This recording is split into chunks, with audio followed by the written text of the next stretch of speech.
Pengalaman Syekh Siti Jenar tentang nama-nama Tuhan.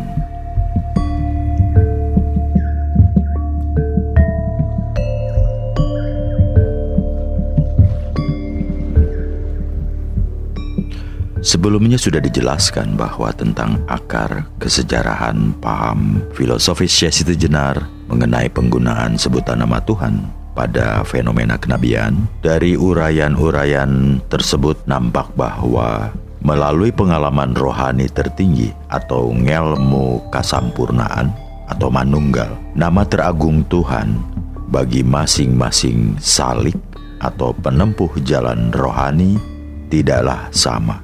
Tampaknya muatan rohani masing-masing ikut menentukan bagi potensi kemampuan untuk mewadahi nama teragung yang hadir dalam rasa hatinya. Akan tetapi, jelas bahwa nama teragung yang muncul dalam kesadaran rohani terdalam terkait dengan kesadaran rohani akan makna keagungan Tuhan yang hadir, muncul, dan mewarnai dalam pengalaman puncak kesempurnaan, yaitu manunggalnya dengan Allah. Hal ini tentu saja sejalan dengan pernyataan hadis qudsi bahwa aku, Allah, adalah menurut persangkaan hambaku. Hadis tentang kunci kemanunggalan tersebut merupakan salah satu hadis populer di kalangan para sufi. Di kalangan ahli hadis pun juga memiliki kedudukan yang kuat karena banyaknya orang yang meriwayatkan. Di samping Al-Bukhari, hadis yang senada juga tercantum dalam Sahih Muslim, Al-Tirmizi, Ibnu Majah, dan Musnad Ahmad dengan tidak kurang dari 27 kali periwayatan. Para perawinya umumnya adalah syikoh dengan kondisi sanad marfu mutasil. Al-Tirmizi dalam Al-Sunannya menyebutkan hadis yang sejenis sebagai hadis hasan sahih. Apa yang disebut sebagai lafaz al-jalalah, nama teragung, sebagai kanzum mahfiyun atau hasanah paling tersembunyi Tuhan bagi manusia, memang hanya dapat muncul dalam pengalaman ekstatis ketika kondisi seseorang berada dalam proses kemenyatuan rohani sepenuhnya dengan Allah. Gejala tentang bagaimana Allah hadir dan menyatu dalam roh seorang salik hanya dapat diperhatikan dari aforisme atau ungkapan mistik yang muncul dari dirinya dalam kondisi mazub, kondisi yang keseluruhan kesadaran dirinya dilingkupi oleh ketakjuban akan keagungan Allah, sehingga aku, Allah, akan menjadi mulutnya ketika berbicara, aku akan menjadi tangannya ketika melempar, aku menjadi telinganya ketika ia mendengar, aku menjadi matanya ketika ia melihat, dan aku menjadi kakinya ketika berjalan. Hadis qudsi dan Quran surat Al-Anfal. Pada kondisi inilah keseluruhan sifat, asma, dan af'al telah menyatu padu.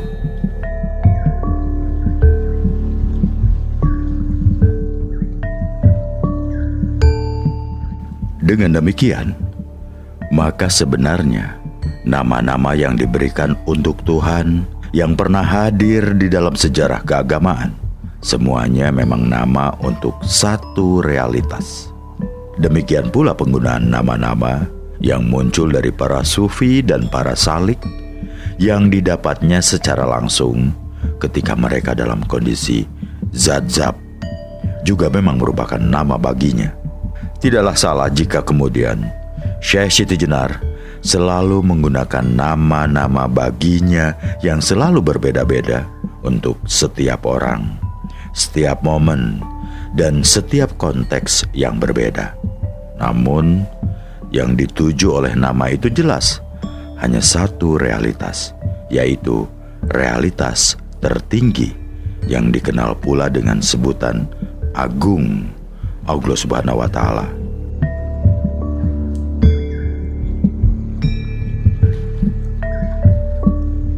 Tentu penyebutan yang menggunakan hasanah bahasa Arab mendalam dan tinggi seperti ini Bagi Muslim Jawa pada masa Syekh Siti Jenar agak sulit pengucapannya, sehingga yang dihadirkan untuk konteks ini adalah sebutan Pangeran Kang Murba ing Dumadi, Pangeran Kang Murba Amisesa, Gusti Allah dengan konsonan L yang tipis, Prabu Satmata atau setara dengan Yang Manon, atau Allahu Al-Alim, Tuhan yang Maha Tahu segalanya, dan sebutan-sebutan kejawaan sejenis. Jadi pada uraian berikutnya akan disampaikan dan dikemukakan kebenaran alasan filosofis dan alasan historis Syekh Siti Jenar. Dalam konteksnya menggunakan nama-nama Tuhan yang menurutnya tidaklah baku dan tidaklah bersifat final dengan satu nama sebutan tertentu.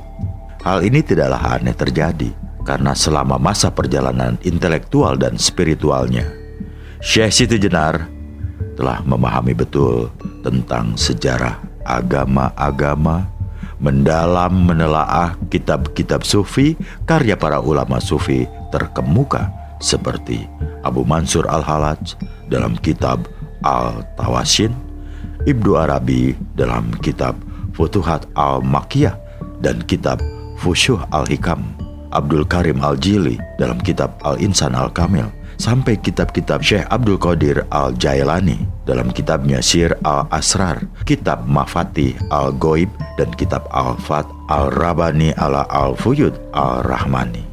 Selain itu, Syekh Siti Jenar juga sangat memahami isi dari kitab-kitab suci agama-agama selain Islam, sekaligus pernah berinteraksi dengan komunitas masyarakat beragama lain tersebut. Ketika berada di negara-negara Timur Tengah, India, sampai negara-negara di kawasan Asia Tenggara.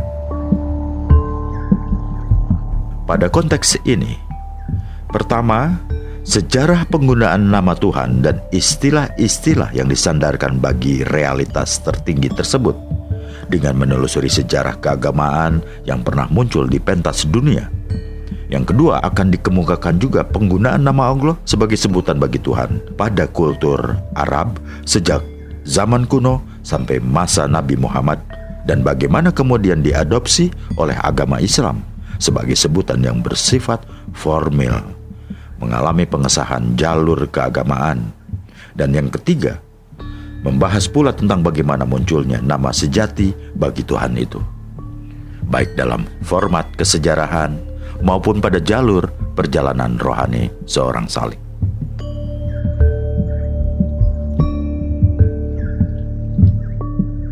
Pada konteks pembahasan kesejarahan dan filosofis, titik tekan utamanya adalah untuk menjawab pertanyaan, dari mana Islam menerima penyebutan Allah sebagai asma Tuhan?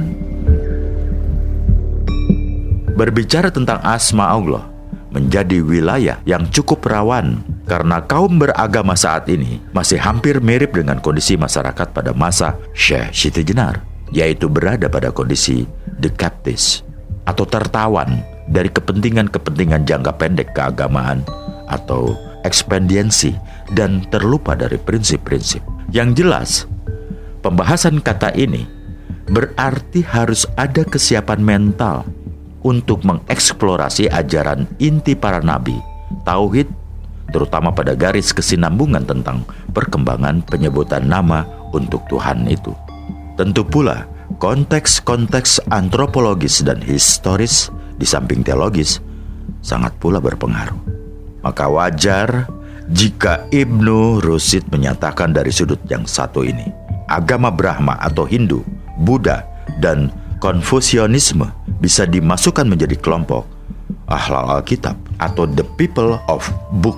Dan memang Islam sebagai agama formal terakhir tidak mungkin terlepas dari mata rantai Al-Islam atau nama generik dan simbolis dari bentuk kepasrahan total rohani semua penganut agama secara universal yang telah pernah dihadirkan melalui para nabi dan rasul sebelum Nabi Muhammad. Apalagi jaminan kedudukan terhadap hasil keimanan dan amal solehnya pun telah dijamin Allah secara bersama. Ini termaktub dalam Quran surat Al-Baqarah.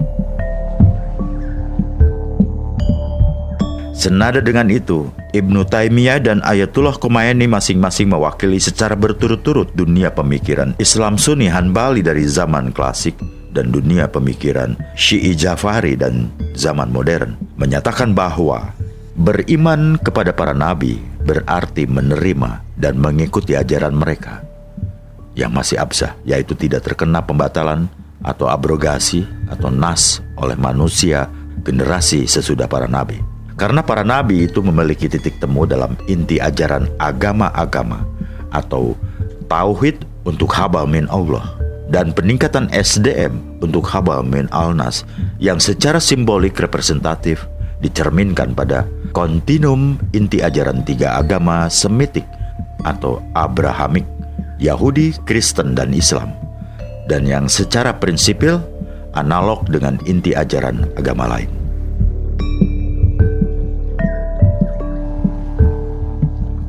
Yang harus diperhatikan bahwa penyebutan tiga agama tersebut sebagai simbol agama-agama seluruh dunia. Karena memang di Timur Tengah, di mana kitab suci Al-Quran, Injil, dan Taurat turun hanya mencakup tiga agama tersebut. Sementara di wilayah luar Timur Tengah juga terdapat agama-agama seperti Hindu, Buddha, Taoisme, dan sebagainya yang berada di jangkauan geografis kitab suci tersebut. Oleh karenanya perlu dipahami bahwa agama-agama di luar Timur Tengah juga termasuk ke dalam lingkup hal Alkitab. Titik temu keagamaan secara prinsipil itulah yang kemudian menjadi cikal bakal kajian filsafat perennial yang mengedepankan unsur spiritual ruhiyah tentang eternalisasi wacana agama-agama di dunia modern dewasa ini. Wacana keagamaan yang diajarkan oleh Syekh Siti Jenar secara prinsipil mengarah pada titik temu atau kalimatun sawa tersebut, yang tentu saja harus mengesampingkan aturan-aturan formal fisikal keagamaan yang pada prakteknya memang dirumuskan oleh manusia, bukan oleh Allah. Isyarat titik temu tersebut juga dikemukakan dalam Bible, telah datang dari Tursina dan telah terbit bagi yang naik dari Seir. Kelihatan ia dengan gemerlap cahayanya dari gunung Paran, lalu datang hampir dari bukit Kades. Inti ajaran agama Semitik itu, demikian para ahli tafsir mengatakan, menjadi dasar adanya sumpah ilahi dengan pohon tin atau fig, zaitun, Bukit Sinai atau Tursina, dan negeri yang sangat aman, Mekah. Pohon tin umumnya tumbuh di sekitar daerah Laut Tengah bagian timur, khususnya Palestina. Ini adalah isyarat kepada negeri ini, terutama Kanaan, tempat Ibrahim menetapkan diri mengemban tugas membawa paham monoteisme kepada manusia. Di negeri ini pula Ibrahim dikaruniai dua anak, Ismail yang nantinya melalui Kedar menurunkan Nabi Muhammad, dan Nabi Ishak yang menurunkan Yakub, yang seterusnya akan menurunkan para nabi-nabi dari Bani Israel yang disebut Al-Quran Al-Asbat. Di Palestina ini pula terdapat pohon zaitun. Pohon zaitun tumbuh utamanya di Yerusalem. Nabi Isa tampil dengan sari ajaran yang disampaikan dalam khotbah dari atas Bukit Zaitun. Inilah relevansi sumpah Tuhan dengan pohon atau Bukit Zaitun. Ada pula Bukit Sinai. Tursina di kawasan Padang Tieh adalah bukit tempat Nabi Musa menerima wahyu 10 perintah Tuhan, the Ten of Commandments, Al-Kalimat Al-Asir, dari Tuhan sekitar tahun 1530 sebelum Masehi, atau jika sesudah Exodus tahun 1485 sebelum Masehi. Pada masa Mesir diperintah oleh Fir'aun Tutmoses I. Riwayat lain memberitakan pada masa Ramses II sekitar tahun 1250 hingga 1225 sebelum Masehi. Untuk memperoleh wahyu ini, Nabi Musa harus mendaki Bukit Sinai dengan bertelanjang kaki, karena oleh Allah sesampainya Musa pada batas antara tanah umum dengan kawasan bukit di mana Musa akan bertemu Tuhan, Musa diperintahkan untuk melepaskan terompahnya. Inilah yang kita warisi ketika kita mendapat batas suci antara masjid dengan tanah yang lain. Dan kita harus melepaskan sandal sebelum memasuki area batas suci, memasuki masjid itu. Wahyu tersebut merupakan perjanjian antara Tuhan dengan kaum Israel yang menjadi inti dari kitab Taurat.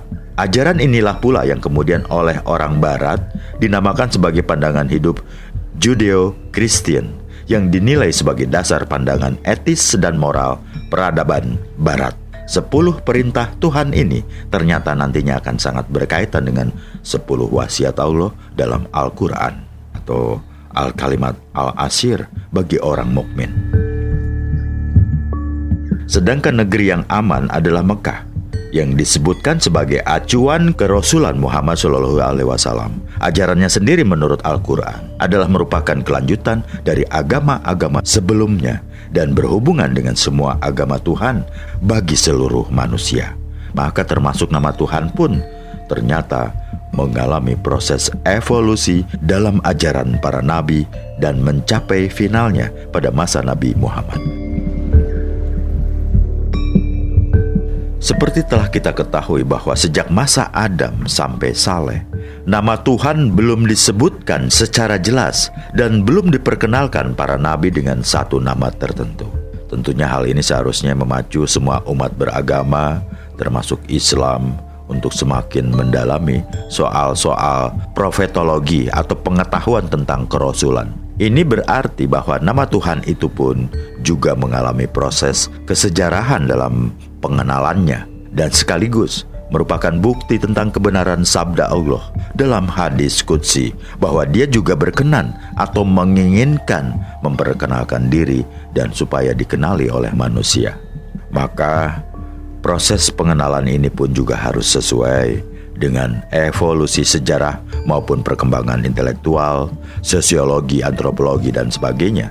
Sehingga keinginan Tuhan untuk dikenali itu akan menjadi mudah dan manusiawi atau natural sesuai fitrah. Sampai pada masa kehadiran Ibrahim, sebelum menemukan konsep ketuhanan atau monoteisme sejati, terlebih dahulu ia mengakui dan kemudian diikuti dengan penyangkalan setelah diolah dengan akal dan perasaannya terhadap dewa-dewa astral secara bertahap. Ini menunjukkan bahwa sebelum dia, pola pemberhalaan telah demikian merajalela yang sebagian disebabkan oleh masih kaburnya tentang nama Tuhan, kecuali hanya dengan kata ganti saja. Maka manusia terjebak pada orientasi ikonoklastis dalam penyembahannya terhadap Tuhan. Dalam artian, Ibrahim telah menempuh pencarian kemanusiaan sebelum mendapatkan wahyu tentang adanya berita mengenai Tuhan itu. Wajar jika Ibrahim dianggap sebagai pendiri monoteisme murni. Sejak saat ini pula, setelah monoteisme dipujikan kepada Ibrahim, maka paganisme dan sektarianisme disebut sebagai penyelewengan oleh Tuhan. Fenomena Ibrahim ini bisa disebut unik karena nabi-nabi terdahulu dan setelah Ibrahim tidak pernah diceritakan lagi tentang penemuan ide monoteisme ini. Tentu hal ini mengindikasikan dua hal.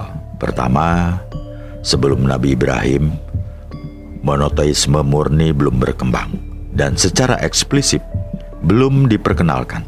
Kedua, setelah Nabi Ibrahim, monoteisme murni mengikuti Ibrahim. Sejak saat ini pula maka kemudian Tuhan secara resmi dijadikan sebagai orientasi ibadah atau tawajuh, diwarisi dalam sholat dengan doa iftitah. Doa pembuka dalam arti doa pemasrahan jiwa secara total ke hadapan Allah.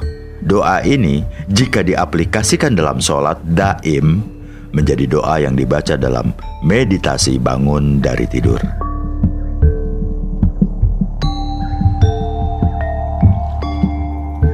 Sejak masa Nabi Ibrahim itu, Tuhan Yang Maha Esa dengan meminjamkan istilah masyarakat setempat saat itu disebut El, yaitu Tuhan atau sesembahan, atau El Elyon, yaitu Tuhan yang Maha Tinggi. Kalau secara bahasa Arab adalah Allah Ta'ala. Kata ini ternyata nanti juga terwariskan dalam teologi Nasrani yang ditunjukkan saat Yesus atau yang diserupakan dengan Yesus tersalibkan. Dia menyeru Tuhannya dengan kalimat Eli, Eli, lama sabachthani.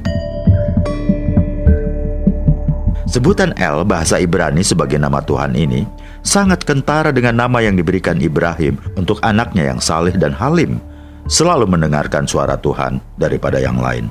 Ismail, El, Tuhan telah mendengarnya.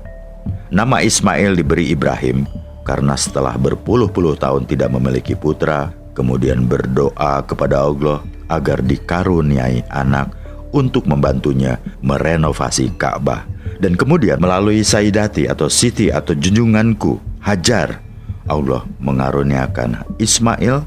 Nama Ismail juga menunjukkan tentang kondisi Nabi Ibrahim dan Ismail yang sudah mencapai tahapan spiritual tertinggi, yaitu kemanunggalan. Sehingga segala apa yang terjadi pada keduanya merupakan bentuk menyatunya irodat dan kodrat serta kemanunggalan sifat, asma, dan af'al dengan Allah. Allah juga mengakui asma ini sebagai namanya, sebagai Tuhan, dengan gelar yang diberikannya kepada Nabi Yakub, cucu Ibrahim melalui jalur Nabi Ishak. Ishak artinya ketawa dengan sebutan Israel atau Israel, berarti hamba Tuhan.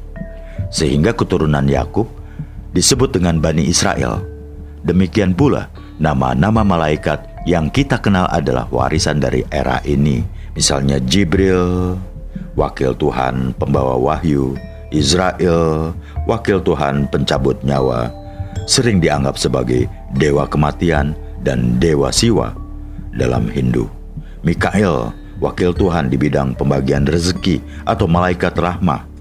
Dan Israfil, wakil Tuhan pembawa sangkakala.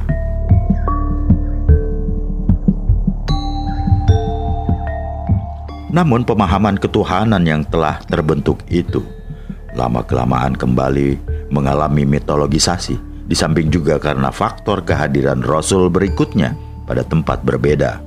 Otomatis bahasanya juga berbeda, kemusyrikan dalam bentuk perbedaan Tuhan sebagai yang fisik dan kosongnya rasa hati dari Tuhan karena telah tergambari oleh materi duniawi juga banyak terjadi di mana-mana. Sampai pada masa Nabi Yusuf pun, walaupun bangsa Mesir mengenal Allah dengan baik, namun juga mengalami kemusyrikan. Hal ini dikarenakan campur aduknya faktor monoteisme atau tauhid Ibrahim dengan mitologi Mesir, di samping nuansa politik warisan dinasti Fir'aun yang kebanyakan anti dalam mengimani Tuhan secara rohani.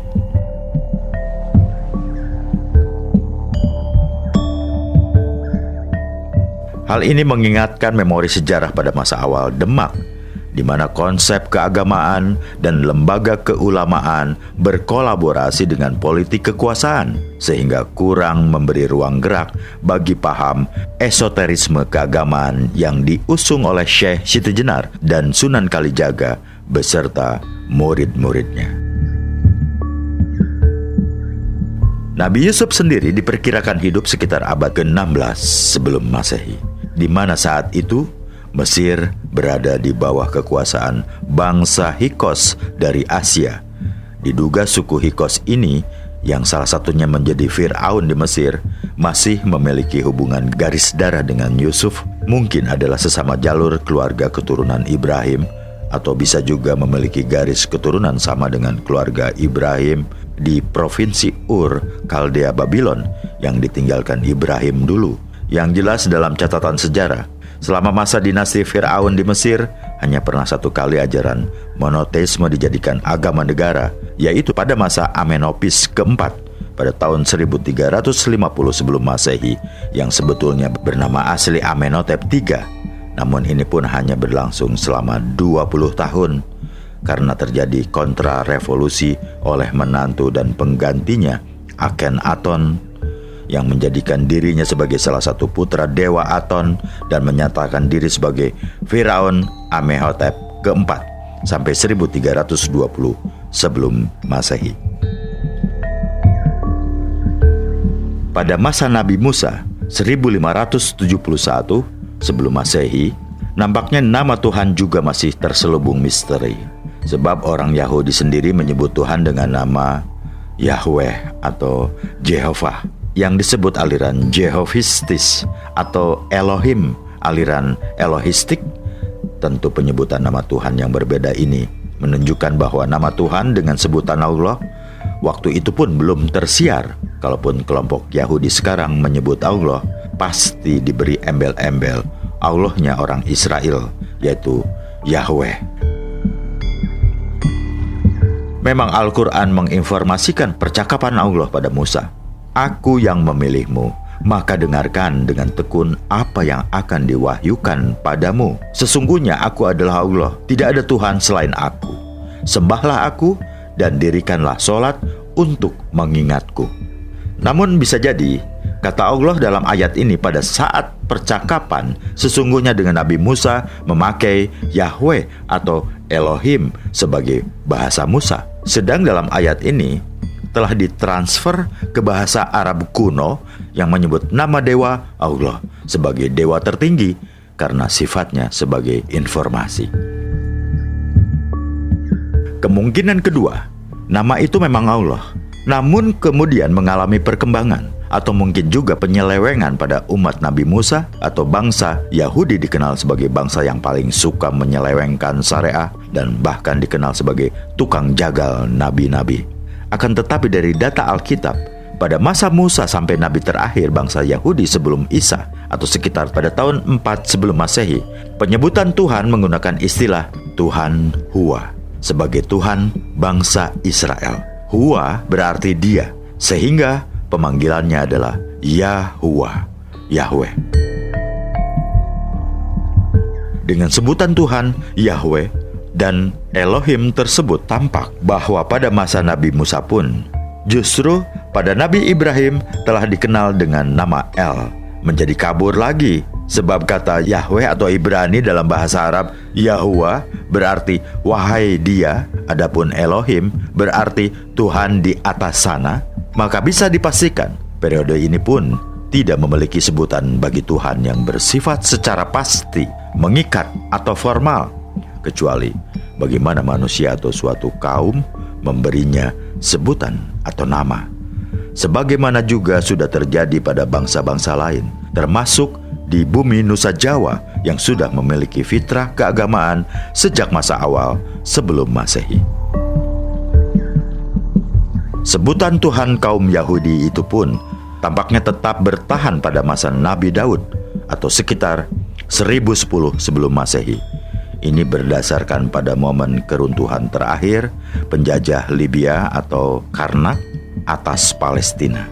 Dimungkinkan Goliat atau Jalut adalah pemimpin dari daerah Libya yang menginvasi Palestina lalu memperalat orang-orang Filistin untuk melawan kaum Yahudi dan dikalahkan Daud dan Nabi Sulaiman, di mana Mesir dan kawasan Arabia di bawah kekuasaan Nabi Sulaiman dengan menaklukkan Ratu Balkis di negeri Sabah di Yaman Utara.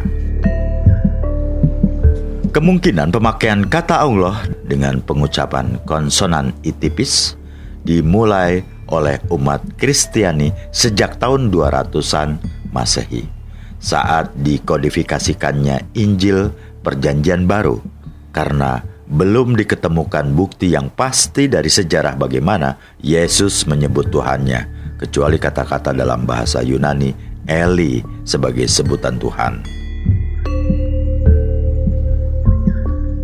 Dalam hal sikap Al-Quran sama, ketika menyangkut misi Nabi Isa memakai kata Allah sebagai Tuhan Isa, namun sampai saat ini umat Kristiani ternyata menyebut Allah harus disertai dengan Bapa bagi Allah yang di surga, Allah sesungguhnya. Hal ini masih menampakkan corak mitologis yang sangat janggal. Yang jelas, dari berbagai data sejarah diperoleh kenyataan.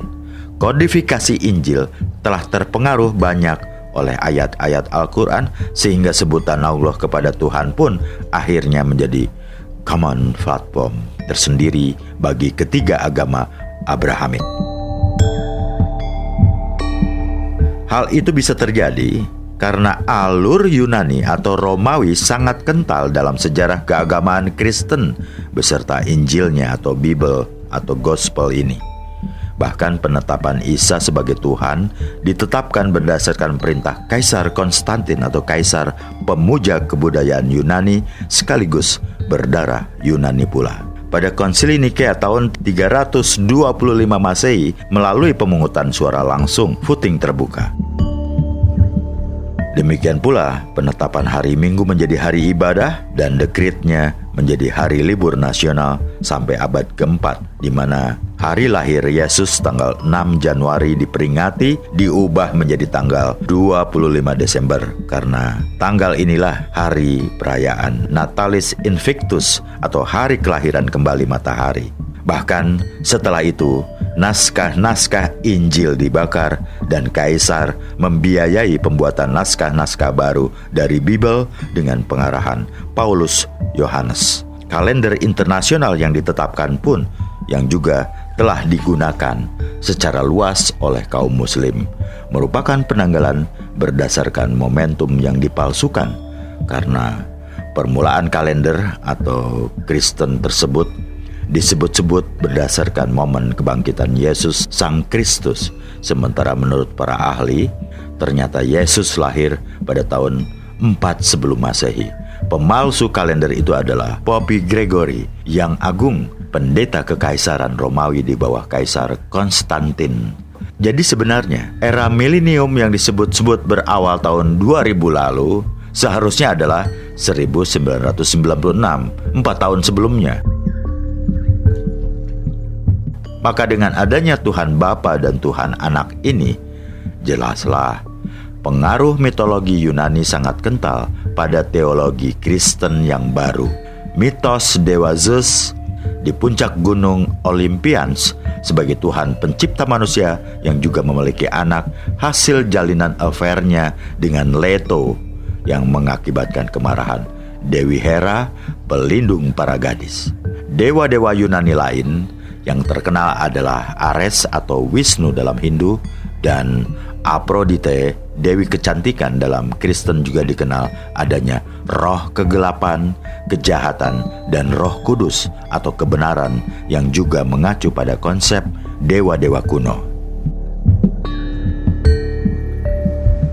Terlepas dari kejanggalan-kejanggalan mitologis yang menyertainya dari fenomena kesinambungan para nabi ini, beserta mitologisasi yang mengiringi perkembangan antropologis, dapat diperoleh pula nama-nama generik yang diberikan untuk wujud yang maha tinggi dalam berbagai bahasa, yang ternyata kognet dalam bahasa-bahasa Indo-Eropa, Deva, Theo, Die, Dos, dan Do, serta Koda dan God dalam bahasa Semitik, ada Ilah, ada Il, El, dan Al, juga antara Yahweh atau Ibrani dan Ioa atau Yunani.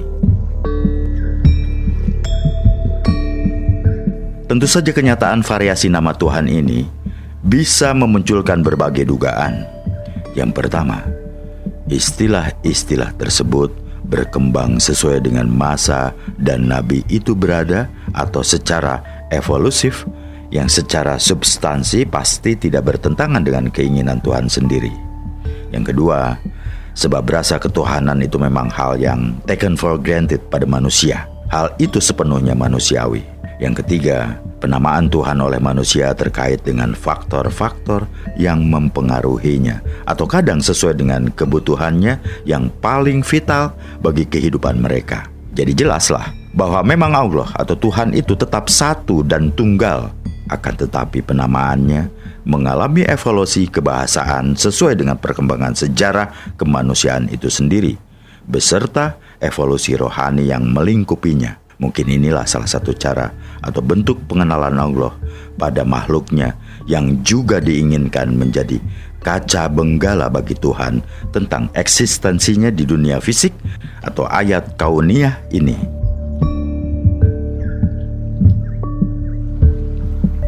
Kemungkinan oleh karena pada nama-nama Tuhan sesuai dengan zan atau persangkaan manusia dan pengalaman rohani belum sampai pada puncaknya, sehingga bangsa-bangsa terdahulu sampai sekarang masih sering mengalami mitologisasi ketuhanan, di mana penyebutan nama baginya sesuai dengan ketakjuban rohani yang dialami oleh komunitas masyarakat di mana konsep keagamaan itu lahir. Tahun 1000-an sebelum Masehi misalnya, pada belahan dunia lain, India memasuki era Mahabharata dan Ramayana dengan kelahiran Hindunya. Dalam Hindu banyak dikenal dewa-dewa seperti Brahma, Wisnu, dan Siwa. Brahma sendiri diakui sebagai hakikat Tuhan yang tidak dapat diraih. Hindu Bali menyebut Tuhan yang Maha Tinggi dengan Sang Hyang Widiwasa. Jadi seperti agama Yahudi, agama Hindu juga tidak berani menyebut nama Tuhan yang sangat suci, yang tinggi itu. Penyebutan nama berarti telah mengurangi kesucian dan ketinggiannya, sehingga yang mewakili kehadirannya adalah para little gods atau dewa.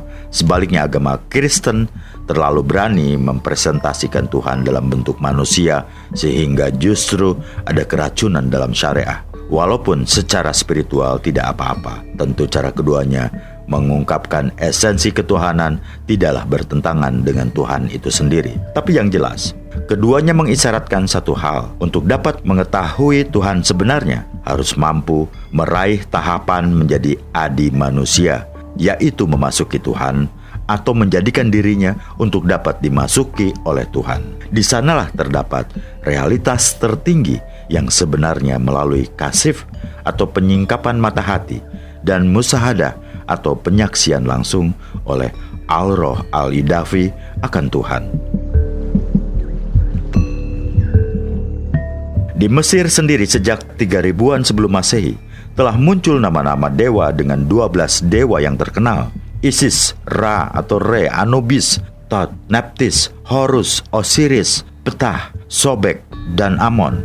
Dewa Ptahlah yang telah memberikan awal keberadaan. Ia melahirkan dirinya dan akan menjadi sendiri lagi. Ialah yang tunggal. Ia juga menciptakan para dewa. Di antara para dewa itu, Ra adalah yang paling berpengaruh, sebab Ra adalah pencipta manusia.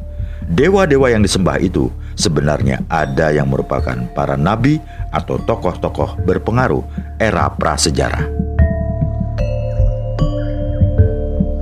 Pada sekitar tahun 492-an sebelum Masehi, di Cina muncul paham baru, Konfusianisme, yang berangkat dari filsafat dan berkembang sebagai agama, dan ini menjadi penuntun bagi lahirnya filsafat sejenis dalam agama Zoroaster atau Zarathustra. Pada masa yang sama, di India muncul agama Buddha, The Rise of Buddhism, dan dari segi simbol masih memiliki kaitan dengan mitologi Yunani.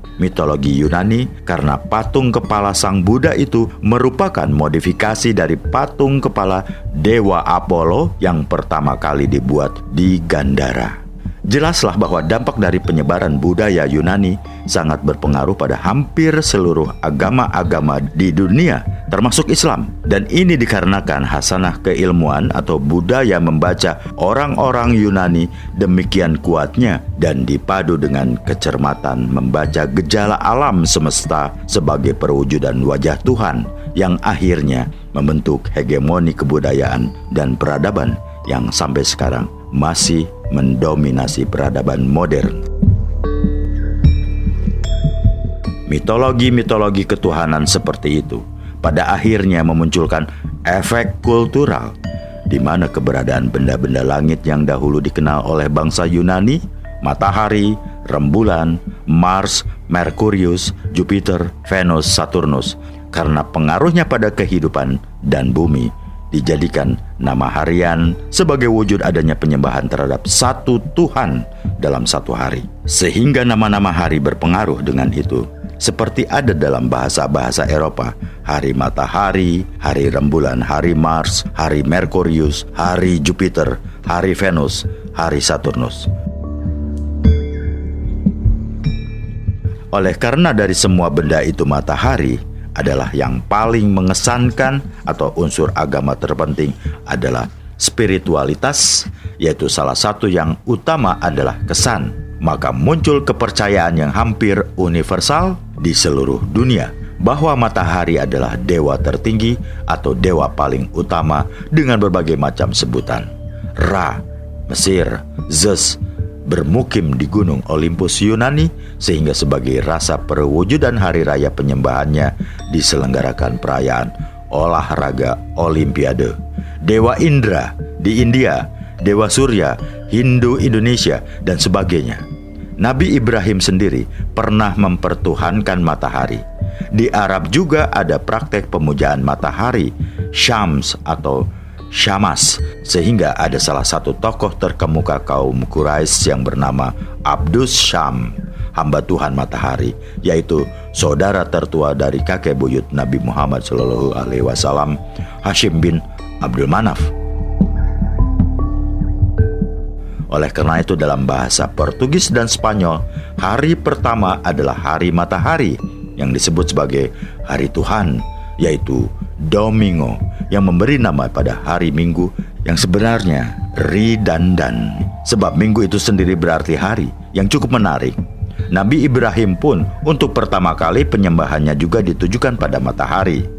Namun karena melihat unsur kekekalan tidak ada, maka dia kemudian membuang matahari sebagai Tuhannya akibat hasil kontemplasi dan meditasi mendalamnya, sehingga Ibrahim mengalami keadaan rohani menyatu dengan Tuhan. Dari sini nampak bahwa rasa ketuhanan sebagai fitrah manusia hampir sama tuanya dengan keberadaan Tuhan itu sendiri.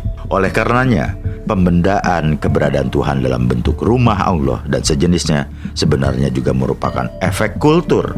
Karena manusia umumnya tidak mampu menyatukan diri dengan Allah, maka orientasi penyembahan kepada Allah diarahkan kepada benda-benda yang dianggap Tuhan berada di dalamnya. Walaupun secara simbolis, inilah yang pernah ditentang oleh Syekh Siti Jenar, sehingga tidak mau hadir sholat Jumat bersama di Masjid Demak, karena mayoritas jemaah di Masjid Demak telah menjadikan masjid sama sucinya dengan Tuhan. Sedangkan kedalaman rohani yang justru sangat memungkinkan kehadiran Tuhan malah dikesampingkan. Corak keberagaman seperti ini juga masih berlanjut hingga saat ini, yaitu upaya mencari Tuhan bukan melalui internalisasi pribadi, namun dicari pada benda-benda di luar diri manusia sebagai cara utama.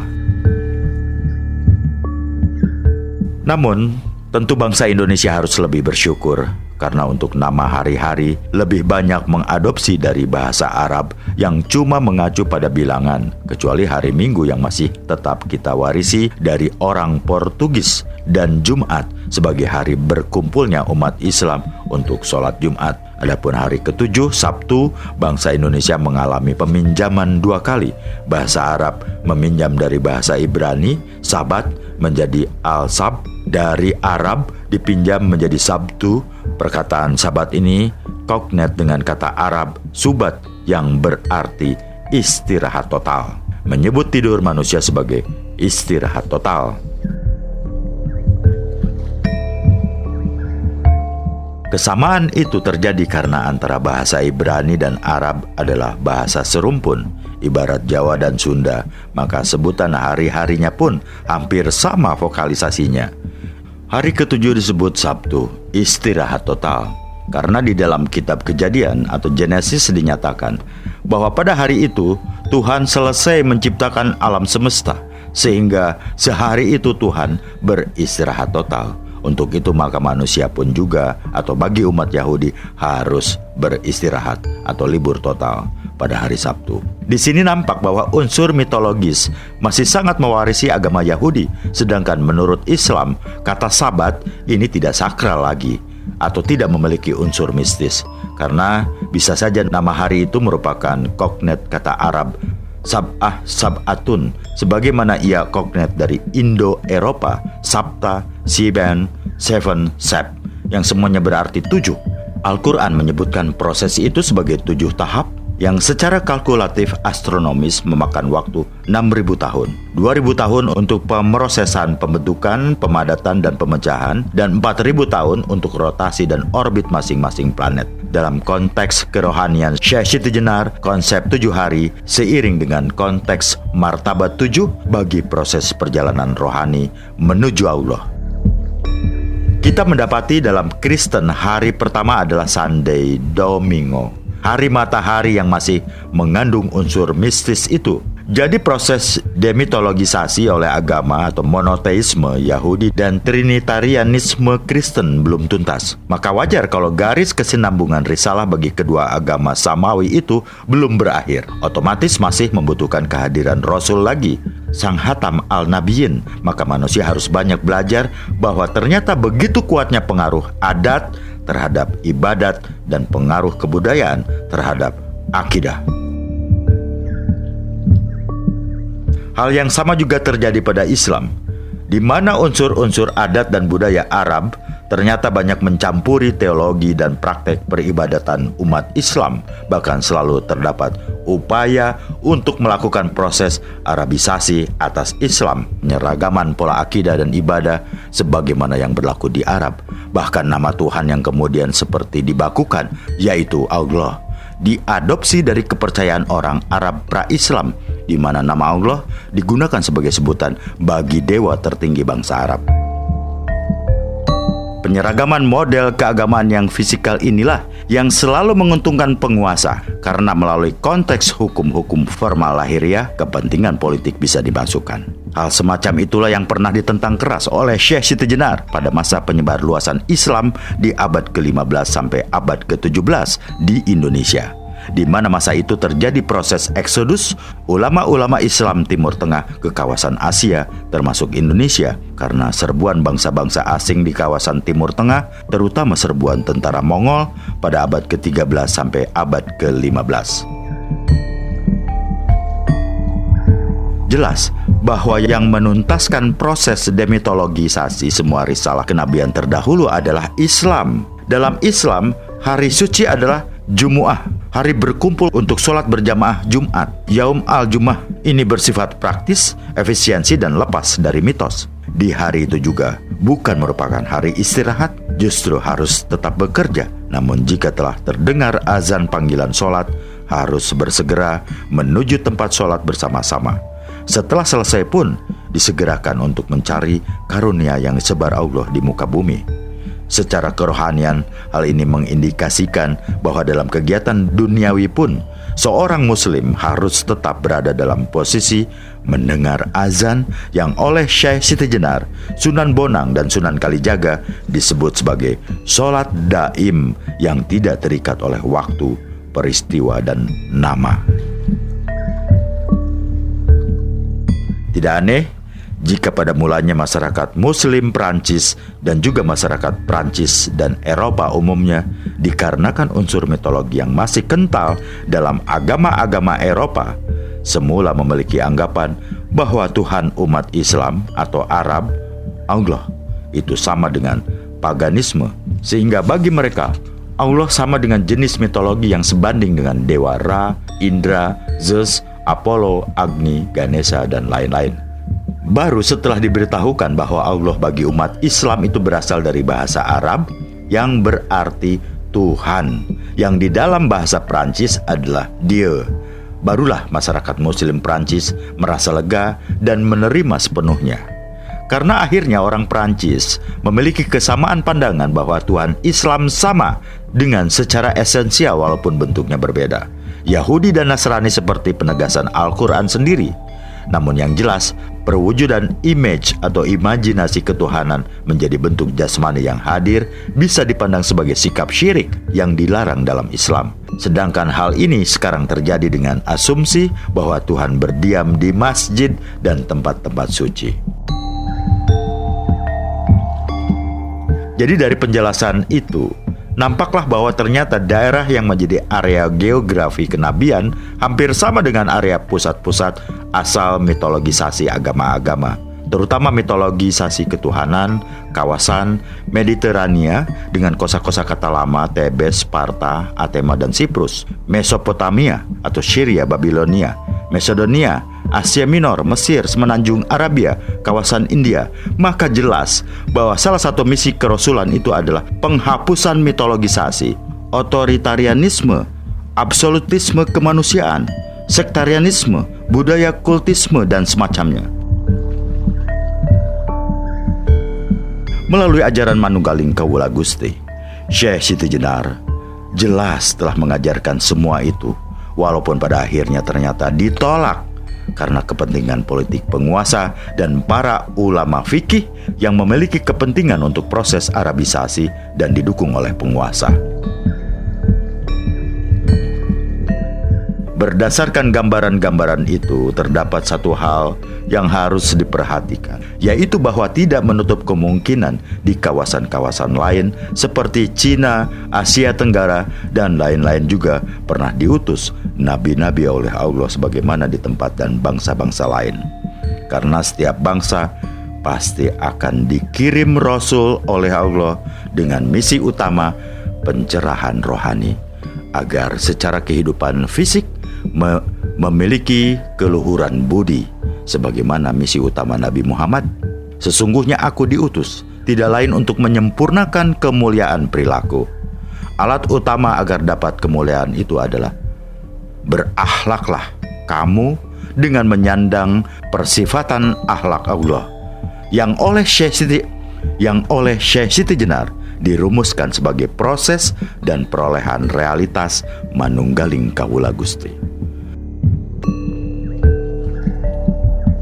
Tentu saja karena bahasa yang dipakai bukan bahasa Arab, maka nama utusan itu di Jawa misalnya bisa disebut Empu Suhu, Begawan, dan sebagainya.